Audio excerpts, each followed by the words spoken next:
Hello दोस्तों, स्वागत है आपके अपने YouTube channel study MCQ 1M पर। आज जो हम देखने वाले हैं वो घटना चक्र का हम पूर्वावलोकन हिस्ट्री देखेंगे, यानी इतिहास देखेंगे। इतिहास में हम पढ़ेंगे प्राचीन भारत। प्राचीन भारत में ये चैप्टर जो है ये पाषाण काल हम देखेंगे।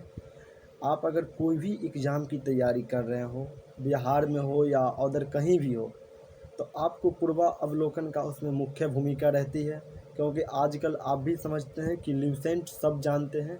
ल्यूसेंट पढ़ कर के आप कोई भी रिजल्ट नहीं ला सकते हैं। ल्यूसेंट पढ़ कर के आप बस 40 से 50 क्वेश्चन कर सकते हैं। इसके बाद आपको पूर्वावलोकन का सहारा लेना ही पड़ेगा मेरिट बनाने के लिए। तो चलिए, मेरिट तभी बनेगा जब आप पूर्वावलोकन ल्यूसेंट दोनों कवर कीजिएगा और साथ में कोई NCERT बुक भी कवर कीजिएगा। तो सबसे पहले हम एक ल्यूसेंट का भी सीरीज देखेंगे, पूर्वावलोकन का हम विषय बाय विषय सीरीज देखेंगे और NCERT का भी हम सीरीज इसी चैनल पे आपको मिल जाएगा। वीडियो कंटिन्यू मिलेगी, इसलिए अगर आप चैनल पे नए हैं तो सब्सक्राइब जरूर कर दीजिएगा और शेयर कीजिएगा। चलिए शुरू करते हैं। फिर क्वेश्चन है, जिस काल का कोई लिखित साक्ष्य नहीं मिलता है उसे प्राग ऐतिहासिक काल कहते हैं। जिस काल का कोई लिखित साक्ष्य नहीं मिलता है उसे प्राग ऐतिहासिक काल कहते हैं। आदि ऐतिहासिक काल में लिपि का साक्ष्य तो है, किंतु उनके अपठ्य या दुर्बोध होने के कारण उनसे कोई निष्कर्ष नहीं निकलता है। जब से लिखित विवरण मिलते हैं वह ऐतिहासिक काल कहते हैं। यानी जब से लिखित विवरण मिलना शुरू हो गया वो क्या कहलाने लगा, ऐतिहासिक काल। और प्राग ऐतिहासिक काल में कोई लिखित साक्ष्य नहीं था, कोई लिखित साक्ष्य नहीं था प्राग ऐतिहासिक काल में। और आदि ऐतिहासिक काल में लिखित साक्ष्य तो था, लेकिन उसको कोई पढ़ नहीं सकता था। याद रखिए, जिस काल में कोई लिखा हुआ चीज़ था ही नहीं उसे प्राग ऐतिहासिक काल। जिस काल में लिखा हुआ तो था लेकिन उसे कोई पढ़ नहीं सकता था उसे आदि ऐतिहासिक काल। और जिस काल में लिखित विवरण मिलते हैं और उसे पढ़ भी सकते हैं उसे ऐतिहासिक काल कहते हैं। चलिए आगे अगर हम बात कर लें तो प्राग ऐतिहासिक के अंतर्गत पाषाणकालीन सभ्यता, प्राग ऐतिहासिक के अंतर्गत पाषाणकालीन सभ्यता तथा आदि ऐतिहासिक के अंतर्गत सिंधु घाटी सभ्यता एवं ताम्रपाषाणकालीन सभ्यता आती है। यानी प्राग ऐतिहासिक काल में पाषाण काल आता है और आदि ऐतिहासिक में क्या आता है, आदि ऐतिहासिक में आता है सिंधु घाटी की सभ्यता और ताम्रपाषाण कालीन सभ्यता। क्वेश्चन यहाँ से बनता है कि सिंधु घाटी सभ्यता है तो ऑप्शन में रहेगा प्राग ऐतिहासिक, आदि ऐतिहासिक। तो आपको यहाँ क्या मानना है, आदि ऐतिहासिक काल। सिंधु घाटी सभ्यता है आदि ऐतिहासिक काल, जबकि पाषाण कालीन है प्राग ऐतिहासिक काल। जबकि 6ठी शताब्दी ईसा पूर्व में आसपास में ऐतिहासिक काल आरंभ होता है। 6ठी शताब्दी से कौन सा आरंभ होता है, ऐतिहासिक काल। अब हम बात कर लें, सर्वप्रथम 1863 में भारत में पाषाणकालीन सभ्यता अनुसंधान आरंभ हुआ। 1863 में जो है पाषाणकालीन सभ्यता का अनुसंधान आरंभ हुआ। पाषाण निर्मित उपकरणों की अधिकता के कारण संपूर्ण पाषाण युगीन संस्कृति को 3 मुख्य चरणों में विभाजित किया गया। यानी पाषाण संस्कृति को 3 मुख्य चरण में विभाजित किया गया। ये था पूरा पाषाण काल, मध्य पाषाण काल और नव पाषाण काल। उपकरणों के विभिन्नता के आधार पर पूरा पाषाण काल को भी 3 भाग में बांटा गया।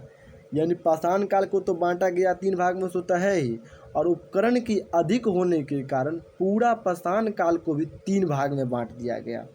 अब ये 3 भाग कौन कौन है, पूर्व पूरा पाषाण काल, पूर्व पूरा पाषाण काल, इसका उदाहरण है हस्तकुठार, खंडक एवं विदारिणी।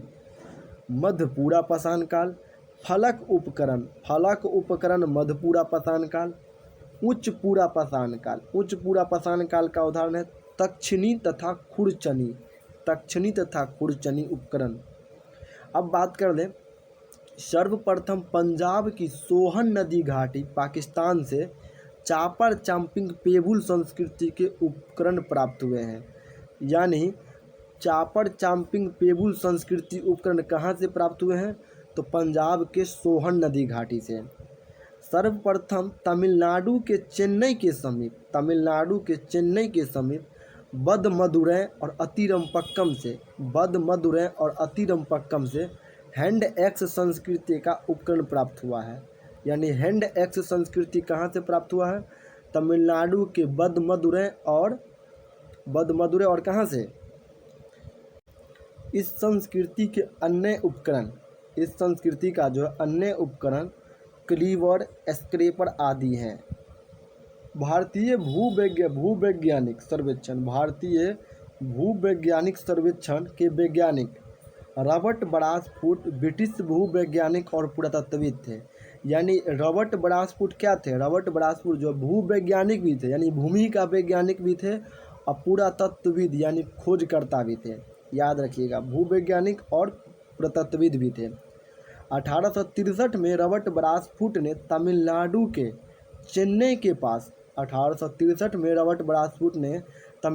के चेन्नई के पास पलवरम नामक स्थान से पहला हैंड एक्स प्राप्त किया। यानी पहला हैंड एक्स कहाँ प्राप्त हुआ? पलवरम नामक स्थान से। उनके मित्र विलियम किंग ने अतिरम्पक्कम से पूर्व पाषाण काल का उपकरण खोज निकाले। यानी रॉबर्ट ब्रासफुट के मित्र विलियम किंग ने अतिरम्पक्कम से पूर्व पाषाण काल उपकरण खोज निकाले।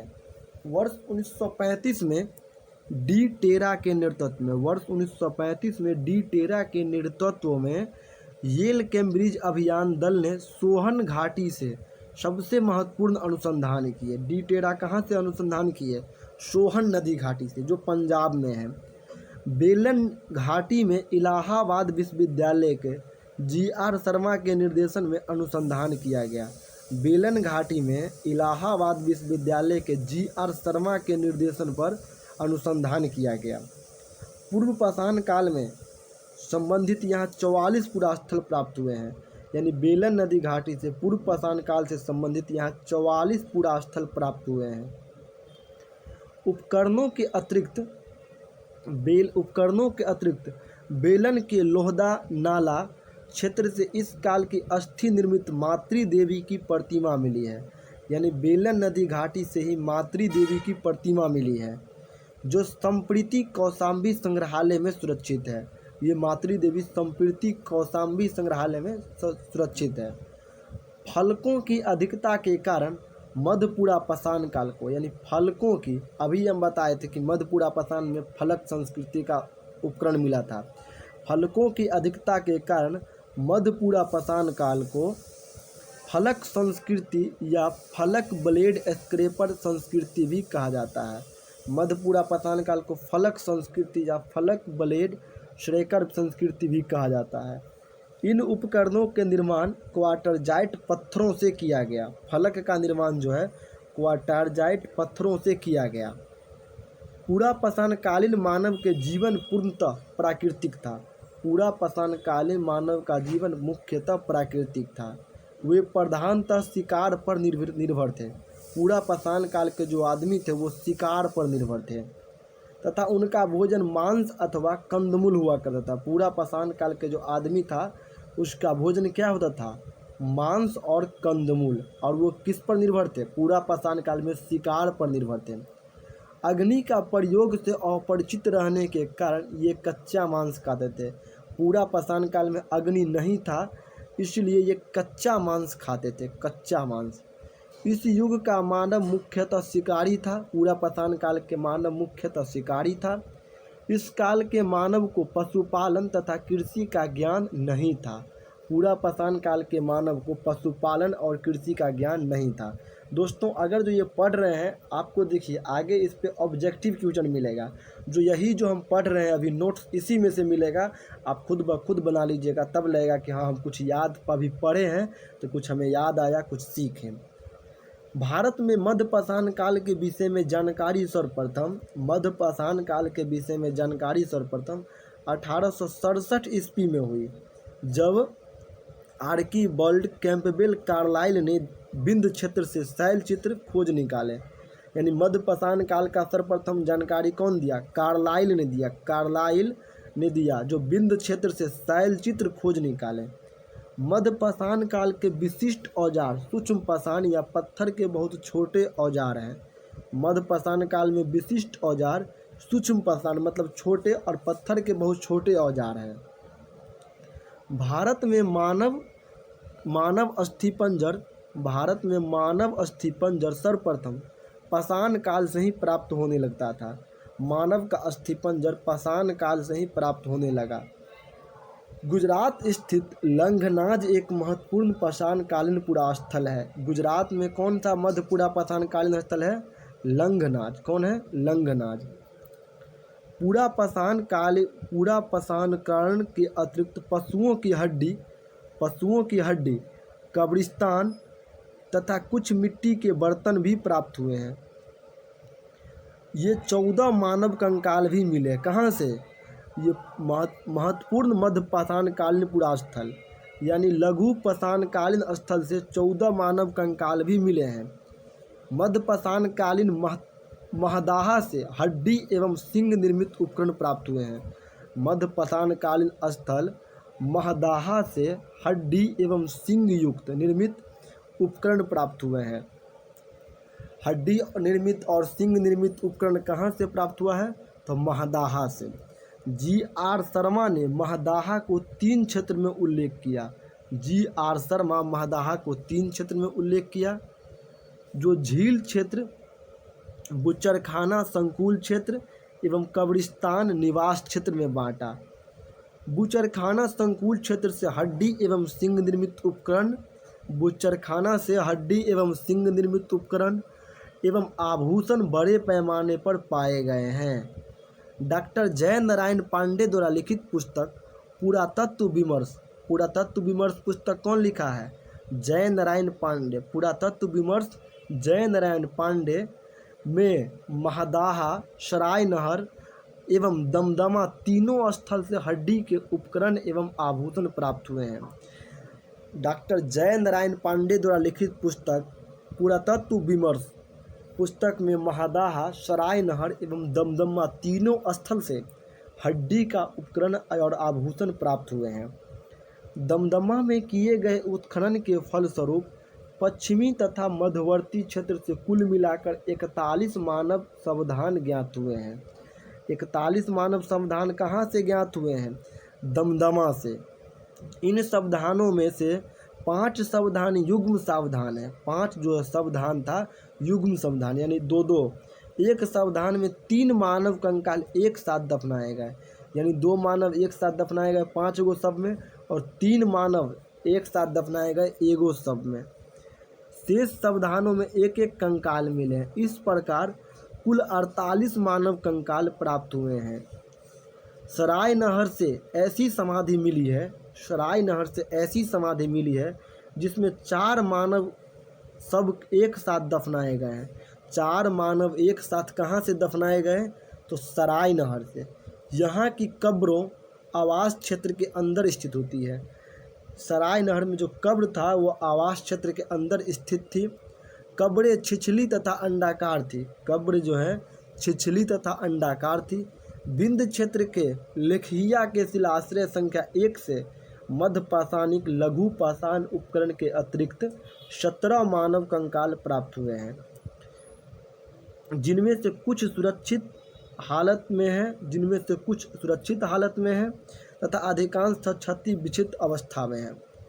अमेरिका के ओरेगन विश्वविद्यालय के जॉन आर लुकस के अनुसार लेखहिया में कुल 27 मानव कंकाल अस्थियां मिले हैं। लेखहिया में कुल 27 मानव कंकालों की अस्थियां मिले हैं। पशुपालन का प्रारंभ मध्य पाषाण काल में हुआ। पशुपालन का आरंभ कब शुरू हुआ? मध्य पाषाण काल में। पशुपालन के साक्ष्य भारत में आदमगढ़ तथा बागौर से प्राप्त हुआ। पशुपालन का साक्ष्य कहाँ हुआ?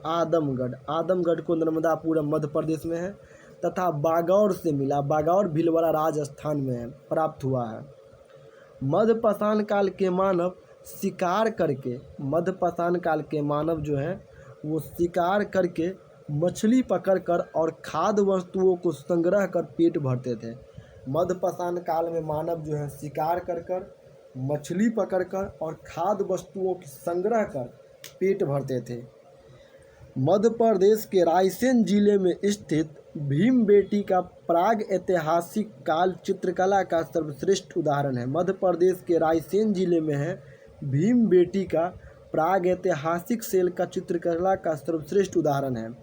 अब तक 700 से अधिक शिलाश्रय प्राप्त हुए हैं। कहाँ से?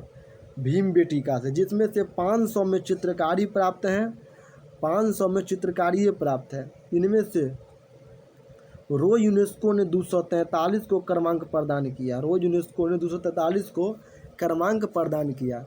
यूनेस्को ने भीमबेटका शैल चित्रों को विश्व विरासत सूची में सम्मिलित किया है। भीमबेटका शैल चित्र को विश्व विरासत सूची में यूनेस्को ने शामिल किया है।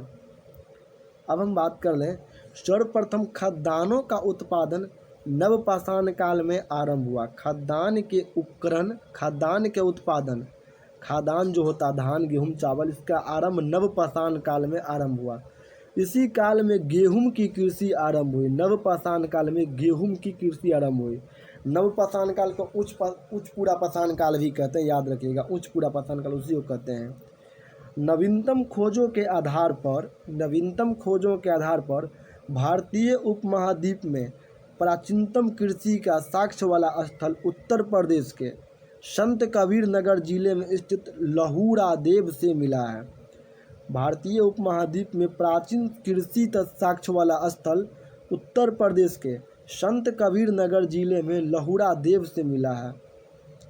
यहाँ से 9000 ईसा पूर्व से 7000 ईसा पूर्व मध्य के चावल साक्ष्य प्राप्त हुआ। 9000 से 7000 ईसा पूर्व के मध्य में चावल का साक्ष्य प्राप्त हुआ है।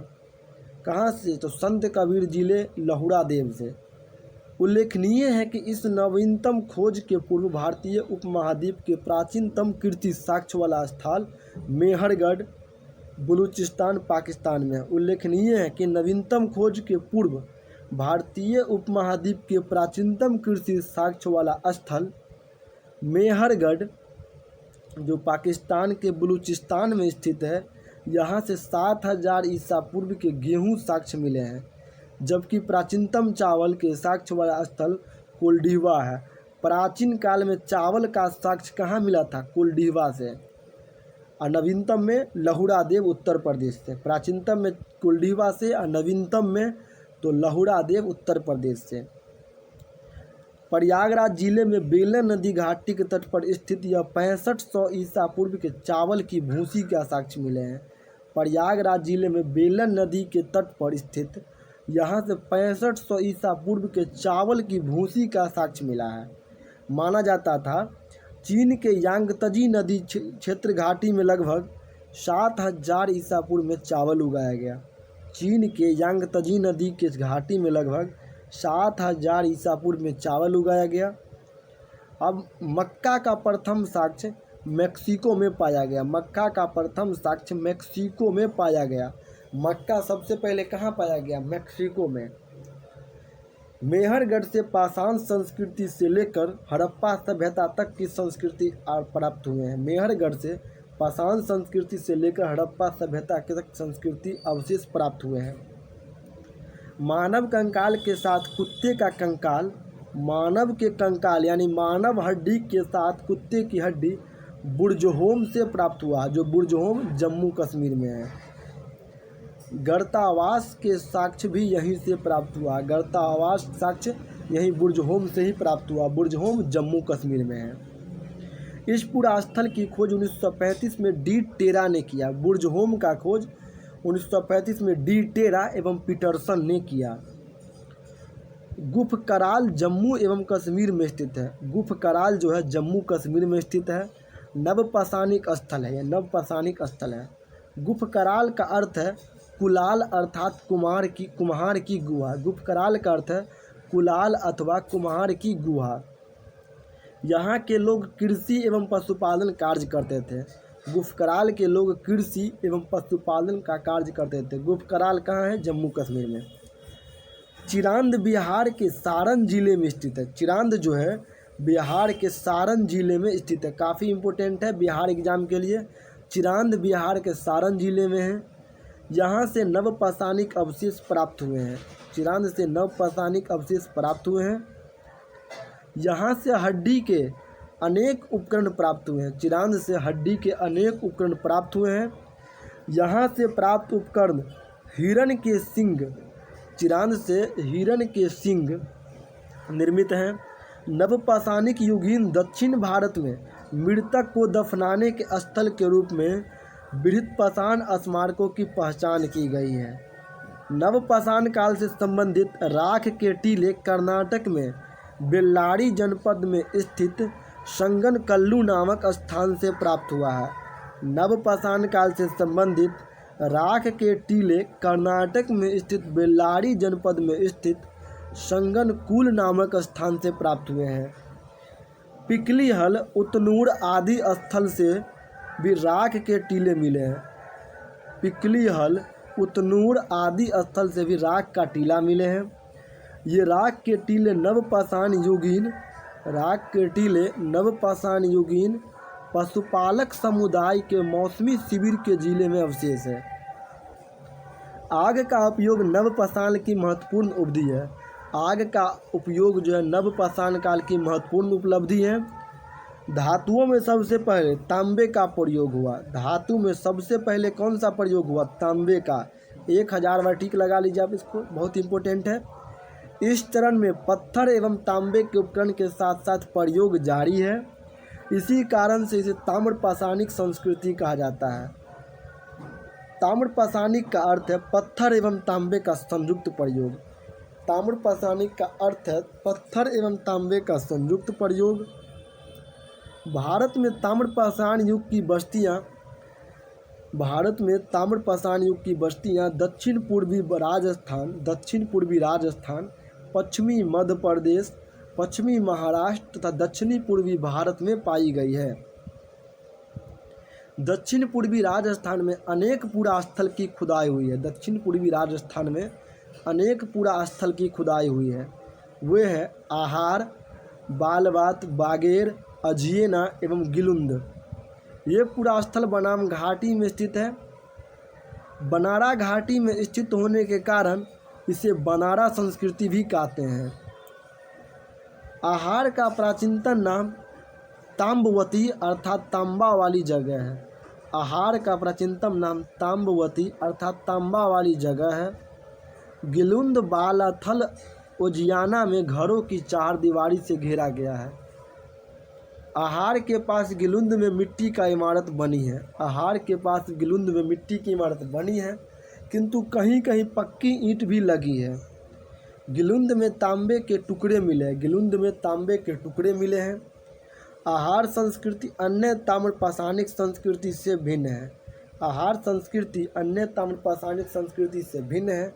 क्योंकि जहां दूसरे केंद्रों में लाल व काले लेप के मृदभांड बने हैं, वहीं यहाँ पर इस लेप के ऊपर सफ़ेद रंग चित्रकारी की गई कृष्ण लोहित मृदभांड परंपरा का विशिष्टता रही है। आगे बात कर ले, पश्चिमी मध्य प्रदेश में मालवा, कायथा, एरन और नवदा टोलिया प्रमुख है। नवदा टोली मध्य प्रदेश का एक महत्वपूर्ण ताम्रपाषाणिक स्थल है। नवदा टोली मध्य प्रदेश का एक महत्वपूर्ण ताम्रपाषाणिक पुरास्थल है जो खरगोन जिले में स्थित है। इसका उत्खनन HD संकालिया ने किया। नवदा टोली का खोज HD संकालिया ने किया। नवदा टोली कहाँ है? तो मध्य प्रदेश में है। यहाँ से मिट्टी, बांस एवं फूस के बने चौकोर तथा वृत्ताकार घर मिले हैं। नवदा टोली से मिट्टी, बांस एवं फूस के बने चौकोर एवं वृत्ताकार घर मिले हैं। यहाँ के मूल मृदभांड लाल काले रंग के हैं, जिन पर ज्यामितीय आरेख उत्कीर्ण है। कायथा संस्कृति जो हड़प्पा संस्कृति की कनिष्ठ समकालीन है, इसके मृदभांड में कुछ पाक हड़प्पाई लक्षण दिखाई देते हैं। साथ ही इन पर हड़प्पाई प्रभाव भी स्पष्ट दिखाई देती है। इस संस्कृति की लगभग 40 बस्तियां मालवा क्षेत्र से प्राप्त हुई है। अत्यंत छोटी है। मालव संस्कृति अपने मृदभांड की उत्कृष्टता के लिए जानी जाती है। मालवा संस्कृति अपने मृदभांड की उत्कृष्टता के लिए जानी जाती है। मध्य प्रदेश में कायथा और एरन की तथा पश्चिमी महाराष्ट्र में इनाम गांव की बस्तियां किलाबंद है। इनाम गांव की बस्तियां पश्चिमी महाराष्ट्र में किलाबंद है। तथा मध्य प्रदेश में कायथा और एरन।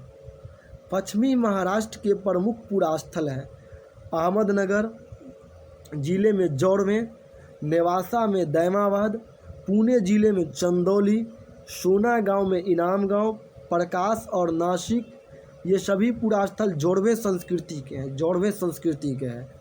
अब तक ज्ञात लगभग 200 जोड़वे स्थलों में परवरा नदी घाटी के तट पर स्थित है। अब तक ज्ञात लगभग 200 जोड़वे स्थलों में परवरा नदी घाटी के तट पर स्थित दैमाबाद सबसे बड़ा है। जोड़वे संस्कृति में सबसे बड़ा कौन है? दैमाबाद सबसे बड़ा है। नेवाखा जोड़वे संस्कृति स्थल से पटसन का साक्ष्य मिला है। नेवाखा से क्या मिला है? पटसन का साक्ष्य मिला है। टोटीदार पात्र, टोटीदार पात्र परंपरा जोड़वे संस्कृति की विशिष्ट पहचान है। महाराष्ट्र के ताम्रपाषाणकालीन संस्कृति जोड़वे संस्कृति के नेवासा, दैमाबाद, चंदौली, इनाम गांव आदि पुरास्थल में मृतकों के उत्तर से दक्षिण दिशा में घरों के फर्श के नीचे दफनाने का साक्ष्य मिला है। यानी घरों के भीतर उत्तर से दक्षिण दिशा में रखकर फर्श के नीचे दफनाने का साक्ष्य कहाँ से मिला है? तो ये साक्ष्य मिला है नेवासा, दैमाबाद, चंदौली, इनाम गांव। नेवासा, दैमाबाद, चंदौली और इनाम गांव से मृतकों को फर्श के नीचे उत्तर से दक्षिण दिशा में महाराष्ट्र में दफनाने का साक्ष्य मिला है। आरंभिक ताम्रपाषाणिक अवस्था में के इनाम गांव स्थल पर चूल्हे सहित बड़े बड़े कच्ची मिट्टी के मकान और गोलाकार गड्ढे वाला मकान मिले हैं। गोलाकार गड्ढे वाला मकान मिले हैं। पश्चात अवस्था में 5 कमरों वाला एक मकान मिला है, जिसमें से 4 कमरे आयताकार और 1 वृत्ताकार है। इनाम गांव में 100 से अधिक घर और अनेक कर्ज पाई गई है। यह बस्ती किलाबंद है। इनाम गांव में किलाबंद बस्ती है जो महाराष्ट्र में है और खाई से घिरी हुई है। खाई मतलब गड्ढा से घिरी हुई है। दाई शिल्पी या पंसारी लोग के पश्चिमी छोर पर रहते थे, जिसे सदाबहार प्राण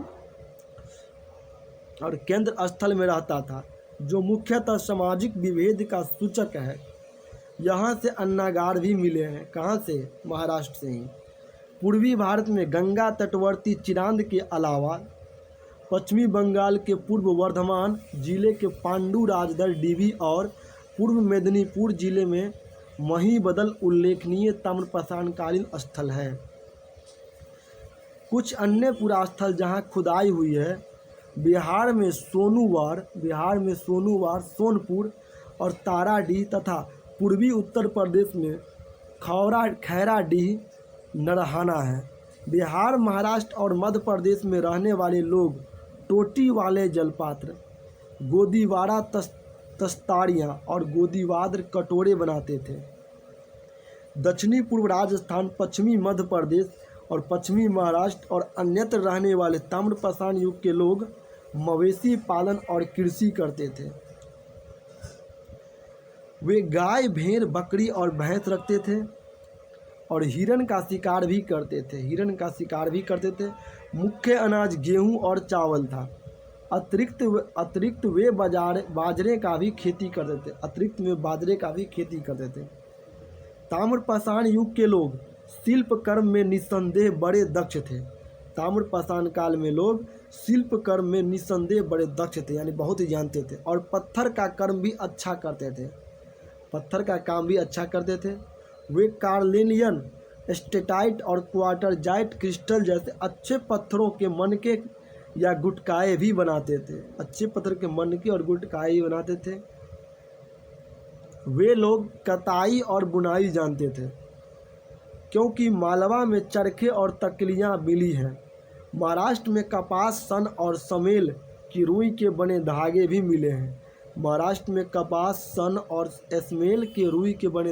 मिले हैं। इनाम गांव में कुंभकार, धातुकार, हाथी दांत की शिल्पी, चूना बनाने वाले और खिलौना मिट्टी की मूर्ति बनाने वाले कारीगर भी दिखाई देते हैं। इनाम गांव में कुंभकार, धातुकार, हाथी दांत शिल्पी, चूना बनाने वाले, खिलौने मिट्टी बनाने वाले, टेराकोट बनाने वाले कारीगर दिखाई पड़ते थे। कहाँ? इनाम गांव, महाराष्ट्र से। इनाम गांव में मातृ देवी की प्रतिमा मिली है। इनाम गांव महाराष्ट्र से मातृ देवी की प्रतिमा मिली है। इनाम गांव किलाबंद है जो गड्ढे से घिरी हुई है, याद रखिएगा, जो पश्चिमी एशिया में पाई जाती है। इनाम गांव पश्चिमी एशिया में पाई जाती है। ऐसी प्रतिमा की प्रतिरूप, अच्छा, ऐसी प्रतिमा के प्रतिरूप पश्चिमी एशिया में मालवा और राजस्थान में मिली रूढ़ शैली से बनी मिट्टी का वृषभ मूर्तिकाएं यह सूचित करती है कि वृषभ धार्मिक पंथ का प्रतीक था। वृषभ धार्मिक पंथ का प्रतीक था। पश्चिमी महाराष्ट्र के चंदौली और नेवासा बस्तियों में कुछ बच्चों के गलों में तांबा के मनके का हार पहनाकर उन्हें दफनाया गया। पश्चिमी महाराष्ट्र के चंदौली और नेवासा बस्तियों में कुछ बच्चे को गले में तांबे के मनके का हार पहनाकर उन्हें दफनाया गया था, जबकि अन्य बच्चों के कब्रों में सामान के तौर पर कुछ बर्तन मात्र हैं। महाराष्ट्र में मृतक को उत्तर से दक्षिण दिशा में रखा जाता था। महाराष्ट्र में मृतक को उत्तर से दक्षिण दिशा में रखा जाता था, किंतु दक्षिण भारत में पूर्व पश्चिम में। महाराष्ट्र में उत्तर दक्षिण में, जबकि दक्षिण भारत में किधर, तो पूर्व पश्चिम में। पूर्व में मुड़ दिया था और पश्चिम में पैर। पश्चिमी भारत में लगभग संपूर्ण सावधान एक्सीडेंटल वेरिएबल प्रचलित थी, जबकि पूर्वी भारत में आंशिक सावधान चलता था। सबसे बड़ी निधि मध्य प्रदेश के गंगोरिया से प्राप्त हुई है। इसमें 424 तांबे के औजार एवं हथियार, तांबा 102 चांदी के पतले प्लेट हैं। कायथा के एक घर में तांबे के 28 कंगन और 2 अद्वितीय ढंग की कुल्हाड़ी पाई गई है। कायथा के एक घर में तांबे के 28 कंगन और 2 अद्वितीय ढंग की कुल्हाड़ी पाई गई है। इस स्थान में स्टेटाइट और कार्नेलियन जैसे कीमती पत्थरों की गोलियां के हार प्राप्त में जमा किए गए हैं। गणेश्वर स्थल राजस्थान में खेतरी ताम्रपट्टी के सीकर झुनझुन क्षेत्र में तांबे की समृद्ध खानों के निकट पड़ता है। दक्षिण भारत में ब्रह्मगिरी, पिकलीहाल, संगनकुल्लू, मास्की, हल्लुड़ आदि से ताम्रपाषाण युगीन बस्तियां का साक्ष्य मिले हैं। दक्षिण भारत में कृषक की अपेक्षा चरवाहा संस्कृति अधिक प्रामाणिक है। दक्षिण भारत में कृषक की अपेक्षा चरवाहा संस्कृति अधिक प्रामाणिक है। भारत में सर्वप्रथम 1861 में अलेक्जेंडर कनिंघम के पुरातत्व सर्वेक्षक के रूप में नियुक्त किया गया। भारत में सर्वप्रथम 1861 में अलेक्जेंडर कनिंघम को पुरातत्व सर्वेक्षक के रूप में नियुक्त किया गया। 1871 में पुरातत्व सर्वेक्षण के सरकार के एक विभाग के रूप में गठित किया गया था। वर्ष 1901 में लॉर्ड कर्जन के समय में इसे भारतीय पुरातत्व सर्वेक्षण के रूप में केंद्रीकृत कर जाने मार्शल को इसका नया महानिदेशक बनाया गया। वर्ष 1902 में जॉन मार्शल का कार्यभार ग्रहण किया गया। अब आगे बात कर लें हम।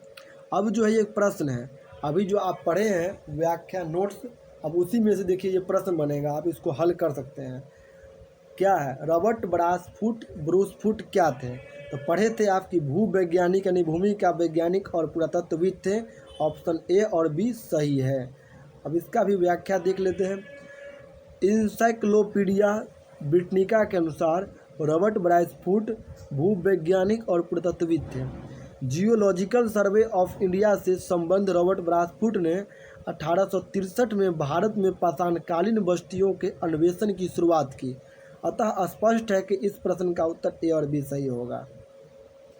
क्वेश्चन 2 में है, कोपेनहेगन संग्रहालय की सामग्री से पाषाण, कांस्य और लौह युग के त्रियुगीय विभाजन किया था कौन? तो थॉमसन किया था। कोपेनहेगन संग्रहालय की सामग्री से पाषाण, कांस्य और लौह युग के त्रियुगीय विभाजन किया था थॉमसन। डेनमार्क के कोपेनहेगन संग्रहालय में 1818 और 1820 में एक आयोग की रिपोर्ट के अनुसार सामग्री के आधार पर पाषाण, कांस्य और लौह युग का त्रियुगीय विभाजन किया गया था। क्रिश्चियन जॉर्गन थॉमसन ने किया था ये। यद्यपि थॉमसन ने 1836 में इसी वर्गीय के अनुसार संग्रहालय की वस्तुओं का विवरण प्रकाशित किया था। उत्खनित प्रमाणों के अनुसार पशुपालन का प्रारंभ हुआ। पशुपालन का आरंभ कब हुआ? तो मध्यपाषाण काल में। आप पहले पढ़ चुके हैं नोट्स में। पशुपालन का आरंभ मध्यपाषाण काल में। मध्यपाषाण काल के अंतिम चरण में पशुपालन साक्ष्य प्राप्त हुआ। ऐसे पशुपालन के साक्ष्य भारत में आदमगढ़ तथा बागौर से मिले हैं। पशुपालन का साक्ष्य आदमगढ़ तथा बागौर से मिले हैं। याद रखिएगा, पशुपालन का साक्ष्य आदमगढ़ तथा बागौर से।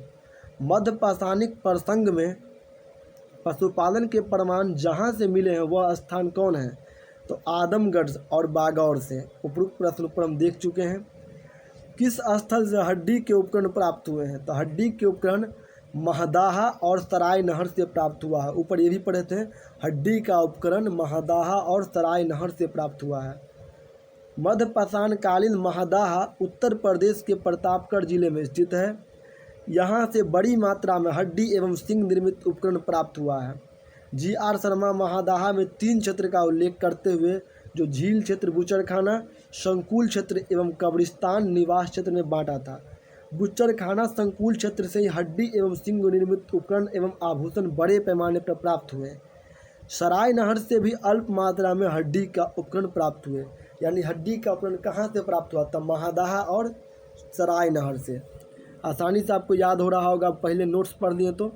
हड्डी से निर्मित आभूषण भारत में मध्यपाषाण काल के संदर्भ में प्राप्त हुआ है, सराय नहर से और महदाहा से। अभी हम देखे हैं।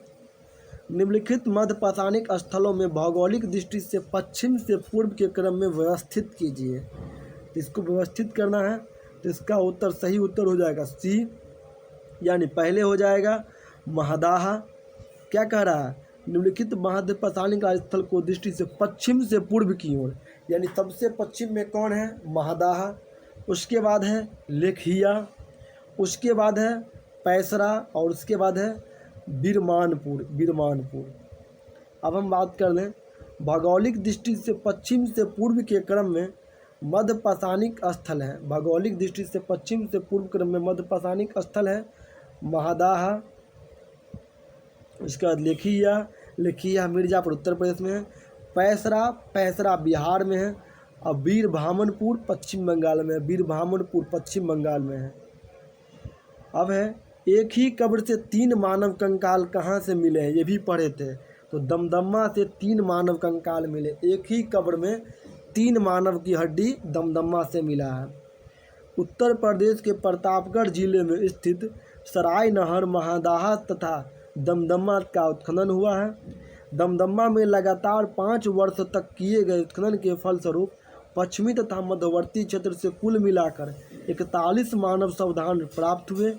इन सावधान में 5 सावधान युग्म सावधान और 1 सावधान में 3 मानव कंकाल एक साथ मिले हैं। शेष सावधान 1-1 कंकाल मिले हैं। खद्दानों की कृषि सर्वप्रथम आरंभ हुई कहाँ? तो नवपाषाण काल में। खद्दान की कृषि नवपाषाण काल में आरंभ हुई। खद्दान के उत्पादन सर्वप्रथम नवपाषाण काल में आरंभ हुआ।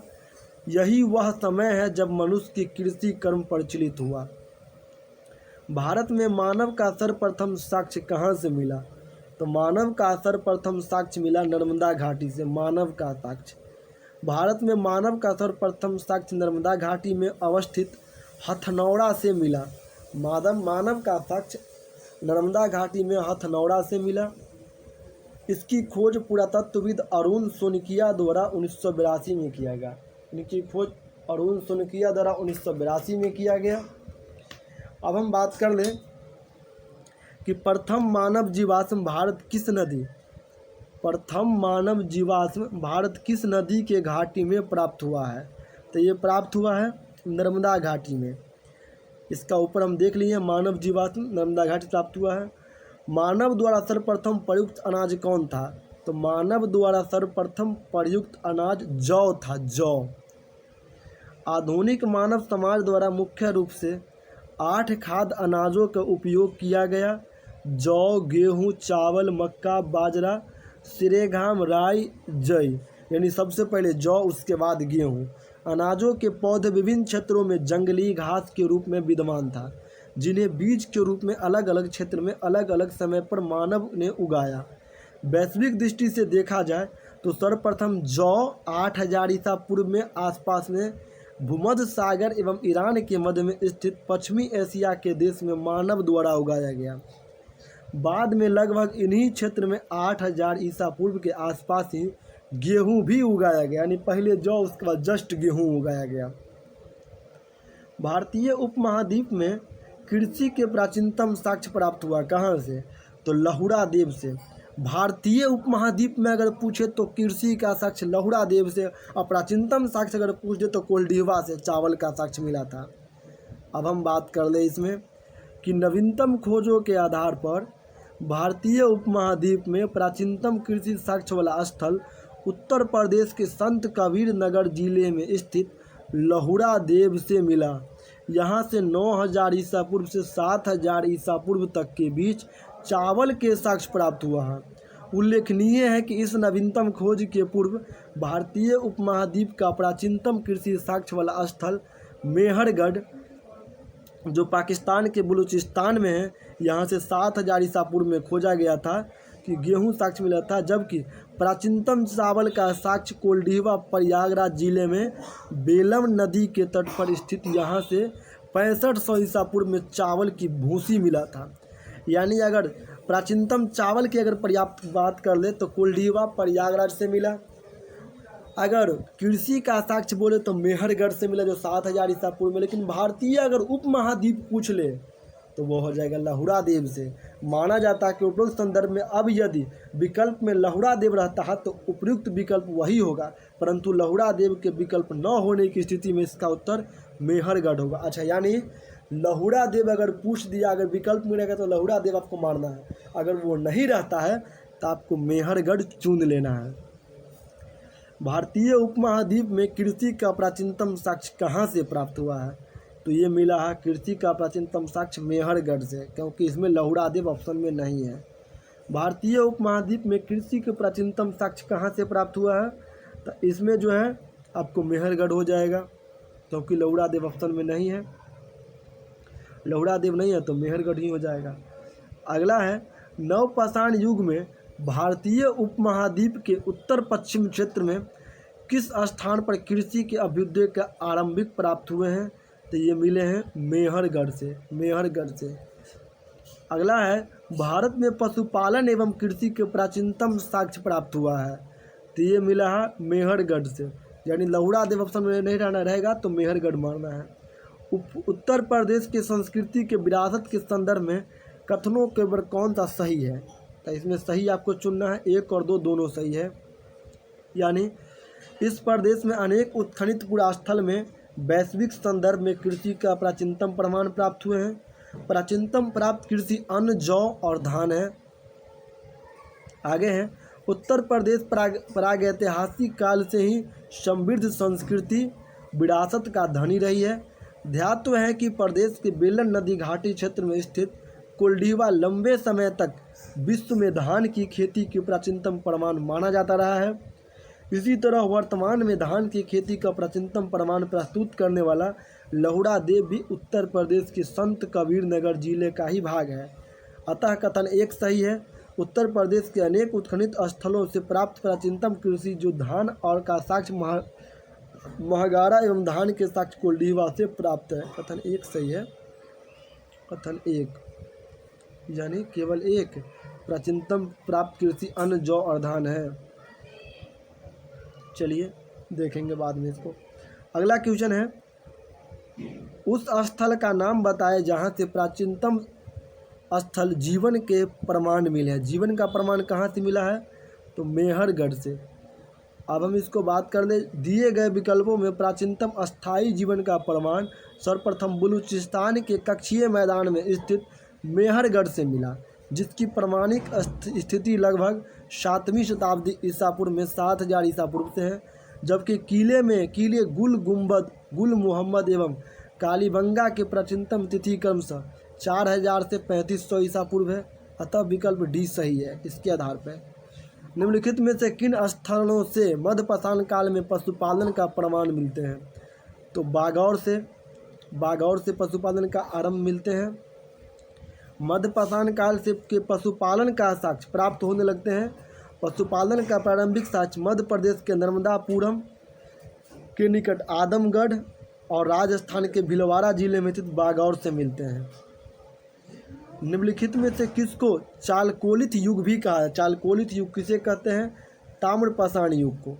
ताम्रपाषाण युग को चालकोलिथ या कैलकोलिथ युग भी कहते हैं। आहार सभ्यता के बारे में विचार कीजिए। आहार सभ्यता के बारे में विचार करना है। ऑप्शन ए है 1, 3, 4 सही है। यानी आहारवासी तांबा गलाना जानते थे। उसके बाद ये लोग चावल से परिचित नहीं थे, गलत है। धातु का काम आहारवासियों का अर्थव्यवस्था का एक साधन था। यहाँ के काले लाल रंग के मृदभांड मिले हैं जिन पर समानता सफ़ेद रंग से ज्यामितीय आकृति उकेरी गई थी। ये सभी क्वेश्चन पूछा गया क्वेश्चन है, याद रखिए।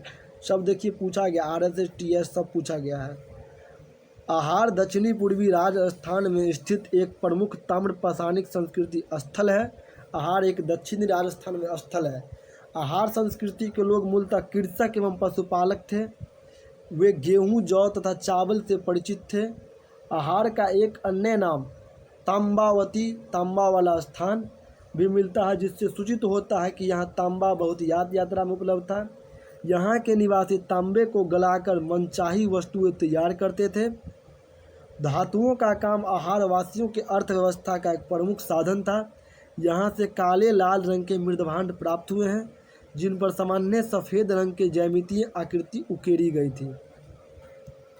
निम्न में किस पुरा स्थल से पाषाण संस्कृति से लेकर हड़प्पा सभ्यता तक के संस्कृति अवशेष प्राप्त होते हैं? तो वे मेहरगढ़ से प्राप्त होते हैं। अब हम बात कर ले बलूचिस्तान पाकिस्तान में स्थित पुरास्थल में मेहरगढ़ से पाषाण संस्कृति से लेकर हड़प्पा सभ्यता तक की संस्कृति का अवशेष प्राप्त होते हैं। नवदा टोली का उत्खनन किसने किया? तो ये किए HD संकालिया। नवदा टोली का उत्खनन किया HD संकालिया। नवदा टोली मध्य प्रदेश का उत्खनन डेक्कन कॉलेज पूना के प्रोफेसर HD संकालिया ने करवाया था। यह स्थल इसी महाद्वीप का सबसे विस्तृत उत्खनित ताम्रपाषाणिक स्थल है, जिसकी तिथि लगभग ईसा पूर्व 1500 से 1300 के मध्य निर्धारित की गई। नवदा टोली किस राज्य में है? तो नवदा टोली जो है ये मध्य प्रदेश में है। बृहत पाषाण स्मारकों की पहचान की गई है। तो मृतक के दफनाने के स्थान के रूप में नवपाषाण युगीन दक्षिणी भारत में शवों को विभिन्न प्रकार की समाधियां में दफनाने की परंपरा विद्यमान थी। इन समाधियों को जो विशाल पाषाण खंडों से निर्मित है उसे बृहत पाषाण या मेगलिथ नाम से जाना जाता। इनके विभिन्न प्रकार के जैसे शिष्ट समाधि, पीठ संकीर्ण, कैन संकीर्ण, डोलेंड, अम्ब्रेला स्टोन, हुंड स्टोन, करदाय मोहिर थी। राख का टीला निम्नलिखित में किस नवपाषाणिक स्थल से संबंधित है? राख का टीला संगनकुल्लू से। कर्नाटक में मैसूर के पास बेल्लारी जनपद में स्थित संगनकुल्लू नामक नवपाषाणिक पुरास्थल से राख का टीला प्राप्त हुआ है। राख का टीला कर्नाटक में संगनकुल्लू से राख का टीला मिला है। भीमबेटका प्रसिद्ध है गुफाओं के शैलचित्र के लिए। मध्य प्रदेश के रायसेन जिले के अब्दुल्लागंज के समीप स्थित भीमबेटका प्राग ऐतिहासिक शैल चित्रकला का श्रेष्ठ उदाहरण है।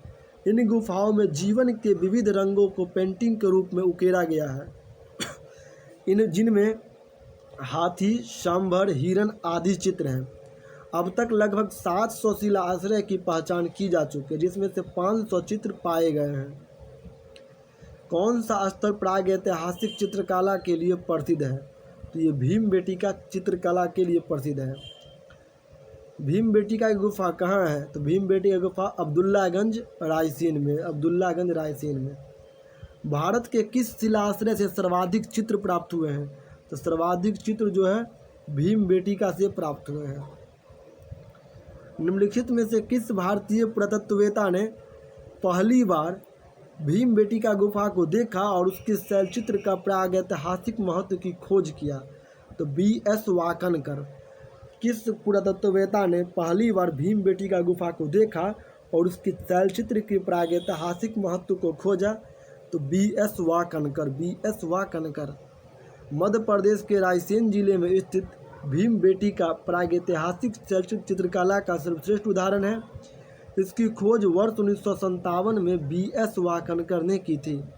यूनेस्को ने भीमबेटका शैल चित्र के विश्व विरासत स्थल की सूची में सम्मिलित किया है।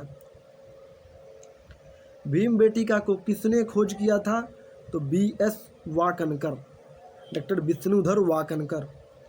भीमबेटका का खोज डॉक्टर विष्णु श्रीधर वाकनकर ने की थी। मध्य प्रदेश के लोक सेवा आयोग ने विष्णु श्रीधर के स्थान पर विष्णुधर दिया। इसका निकटतम उत्तर सी होगा। गौड़िक मृदभांड पात्र OCP का नामकरण हुआ था हस्तिनापुर में। गौड़िक मृदभांड पात्र OCP का नामकरण हुआ था हस्तिनापुर में। गंगा यमुना दोआब की संस्कृति परंपरा संभवतः उस संस्कृति के साथ शुरू हुआ जिसे अपनी अत्यंत विशिष्ट मृदभांड के नमूने के कारण गौड़िक मृदभांड कहा गया। इस मृदभांड की परंपरा पात्र सर्वप्रथम हस्तिनापुर की खुदाई के दौरान प्रकाश में आया था। वर्ष 1950-52 के दौरान हस्तिनापुर नामक पुरास्थल की खुदाई BB लाल के निर्देशन में हुआ। ताम्रपाषाण काल में महाराष्ट्र के लोग मृतकों के घर के फर्श के नीचे किस तरह रखकर दफनाते थे? तो उत्तर से दक्षिण की ओर रखकर। महाराष्ट्र के ताम्रपाषाण कालीन संस्कृति जौड़वे संस्कृति जो महाराष्ट्र से संबंधित है का नेवासा, दैमावत, चंदौली, इनाम गांव आदि पुरास्थल में मृतकों को उत्तर से दक्षिण दिशा में घरों के फर्श के नीचे दफनाए जाने का साक्ष्य मिला है। कब्र में मिट्टी की हड्डी और तांबे की कुछ वस्तुएं रखी जाती थी। निम्नलिखित में से किस स्थल से मानव कंकाल के साथ कुत्ते का कंकाल का सावधान मिला है? तो बुर्जहोम से मानव कंकाल के साथ कुत्ते का भी कंकाल मिला है। जम्मू कश्मीर में श्रीनगर के निकट बुर्जहोम के नवपाषाणिक अवस्था में मानव कंकाल के साथ कुत्ते का कंकाल भी सावधान प्राप्त हुआ है। गर्तावास गड्ढे वाला घर भी यहीं से प्राप्त हुआ, गर्तावास बुर्जहोम से। किस स्थान पर मानव के साथ कुत्ते को दफनाए जाने का साक्ष्य मिला है? तो बुर्जहोम से। गर्तावास का साक्ष्य प्राप्त हुआ कहाँ से? तो बुर्जहोम से। अब बात कर लें निम्नलिखित युग्मों पर विचार कीजिए। इस युग्म को विचार करना है। इसका सही उत्तर डी हो जाएगा, यानी 2 और 3। इसमें जो हो जाएगा ऐतिहासिक स्थान और ख्याति कारण, तो चंद्रकेतुगढ़, टेराकोटा किला। बुर्जहोम ये गलत है, यहाँ से कुत्ता और मानव का कंकाल मिला है। चंद्रकेतुगढ़, टेराकोटा कला। गणेश्वर ताम्र कलाकृति। अब हम बात कर लें बुर्जहोम नामक नवपाषाणिक पुरास्थल जम्मू कश्मीर एवं कश्मीर केंद्र शासित प्रदेश में अवस्थित है। इस पुरास्थल का खोज वर्ष 1935 में बुर्जहोम का खोज 1935 में डी टेरा एवं पीटरसन ने किया। इस पुरास्थल से गर्तावास के साक्ष्य की प्राप्ति हुई। चंद्रकेतुगढ़ पश्चिम बंगाल प्रांत में स्थित है। एक प्रमुख ऐतिहासिक पुरातात्विक स्थल है जो विद्याधारी नदी के तट पर स्थल है। यहाँ से ऐतिहासिक काल में टेराकोटा कला की कई उदाहरण प्राप्त हुए हैं जो तत्कालीन शिल्प कौशल का एक असामान्य विशेषता प्रदर्शित करता है। गणेश्वर राजस्थान प्रांत में स्थित एक प्रमुख ताम्रपाषाण कालीन पुरास्थल है। इस पुरास्थल का खोज राजस्थान विश्वविद्यालय के पुरातत्व विभाग के प्रोफेसर रतन चंद्र अम्रवाल ने की थी। इस पुरास्थल से दोहरी पेंचदकारी, सिरोवली, ताम्रपाषाण, मछली पकड़ने का कांटा तथा विभिन्न प्रकार के मृदभांड प्राप्त हुए हैं। इस प्रकार विकल्प डी उत्तर सही है। विंध्य क्षेत्र के किस शिलाश्रय से सर्वाधिक मानव कंकाल मिला है? सर्वाधिक मानव कंकाल लेखहिया से मिला। यहाँ 4 मानव कंकाल मिले हैं, याद रखिएगा, जबकि 3 मानव कंकाल दमदमा से मिला। डॉक्टर JN पांडे की पुस्तक पुरातत्व विमर्श, जयनारायण पांडे की पुस्तक पुरातत्व विमर्श के अनुसार विंध्य क्षेत्र के लेखहिया के शिलाश्रय की संख्या 1 से मध्य पाषाणिक लघु पाषाण उपकरणों के अतिरिक्त 17 मानव कंकाल प्राप्त हुए हैं, जिनमें से कुछ सुरक्षित हालत में हैं तथा अधिकांश क्षत विक्षत अवस्था में प्राप्त हुए हैं। संयुक्त राज्य अमेरिका के ऑरेगन विश्वविद्यालय के जॉन आर लघुकर के अनुसार लेखैया में कुल 27 मानव कंकाल प्राप्त हुआ। लेखैया में कुल 27 मानव कंकाल प्राप्त हुए हैं। नीचे दिए कथनों पर विचार कीजिए। इस कथनों पर विचार क्या करें, देख लीजिए आंसर। ए है, ए और आर दोनों सही है, आर ए का सही स्पष्टीकरण कर रहा है। तो विंध्य क्षेत्र पाषाण युगीन लोगों ने नूतन भूतल काल में अंत में गंगा नदी घाटी में प्रव्रजन किया, सही बात है। जलवायु परिवर्तन के कारण इस काल को सुकृष्ट का चरण था, ये भी सही है। चलिए आगे बढ़ते हैं, कहाँ तक हो गया है, चलिए ये जो है 41 होगा। अच्छा, इसमें जी आर शर्मा ने सराय नहर राय में खुदाई के बाद अवधारण की थी। इसके नूतन भूतल के काल में अंत में सूखे के कारण विंध्य क्षेत्र में भोजन की कमी के कारण लोगों ने गंगा नदी घाटी में प्रवास किया। भारतीय पुरातत्व सर्वेक्षण निम्नलिखित विभाग मंत्रालय में से किसके संकलन कार्य करता है, तो ये संस्कृति मंत्रालय के अंतर्गत कार्य करता है। पुरातत्व सर्वेक्षण जो है ये संस्कृति मंत्रालय में आता है। भारतीय पुरातत्व सर्वेक्षण भारत सरकार के संस्कृति मंत्रालय के अधीन है। भारतीय पुरातत्व के जनक किसे कहा जाता है, तो ये कहा जाता है अलेक्जेंडर कनिंघम को। भारतीय पुरातत्व का जनक अलेक्जेंडर कनिंघम को कहा जाता है। अलेक्जेंडर कनिंघम 1814 से 93 के एक ब्रिटिश सेना अधिकारी के रूप में बंगाल इंजीनियर ग्रुप के साथ काम करने के लिए तैनात किया गया। उन्हें ही भारतीय पुरातत्व का जनक कहा जाता है। राष्ट्रीय मानव संग्रहालय कहाँ है, तो ये भोपाल में। राष्ट्रीय मानव संग्रहालय कहाँ है, भोपाल में है। राष्ट्रीय मानव संग्रहालय जिसका नाम बदलकर इंदिरा गांधी राष्ट्रीय मानव संग्रहालय कर दिया गया है, जो भोपाल में है। राष्ट्रीय मानव संग्रहालय का नाम बदलकर इंदिरा गांधी राष्ट्रीय मानव संग्रहालय कर दिया गया, जो भोपाल मध्य प्रदेश में है। यह भारत सरकार के संस्कृति मंत्रालय के अंतर्गत आता है। मानव संग्रहालय भारत सरकार के संस्कृति मंत्रालय के अंतर्गत आता है। मानव सभ्यता के विकास की कहानी दर्शाने वाले देश के सबसे बड़ा संग्रहालय इंदिरा गांधी मानव संग्रहालय कहाँ है, तो ये है भोपाल में। अब हम बात कर लें, चलिए बात क्या करें, ये पहली क्लास यहीं समाप्ति होती है। मिलते हैं अगली वीडियो में। क्लास थोड़ी लंबी है लेकिन अच्छी है। अगर आप इसको वीडियो को देखिए, आप अगर लिखिएगा तो बड़ी मुश्किल पड़ जाएगा। वीडियो को आप 2 बार देख सकते हैं, ठीक से देखिएगा तो आपको पूरे दिमाग में छप जाएगा। नोट्स पढ़िएगा, उसका क्वेश्चन सॉल्व कीजिएगा। आपको एग्ज़ाम में मेरा विश्वास है कि आपको एग्ज़ाम में एक भी क्वेश्चन गलती नहीं होगा। हम दूसरा सीरीज लूसेंट भी लाएंगे, लूसेंट में भी फिर पाषाण काल ही लाएंगे और एक एनसीईआरटी लाएंगे। सभी क्लास आप देख लीजिएगा, लगभग 7 से 8 घंटे में पूरे क्लास हम ख़त्म कर देंगे, लेकिन देखना तो पड़ेगा अगर सिलेक्शन लेनी है तो। चलिए धन्यवाद, मिलते हैं अगली वीडियो में। तब तक के लिए जय हिंद, जय भारत।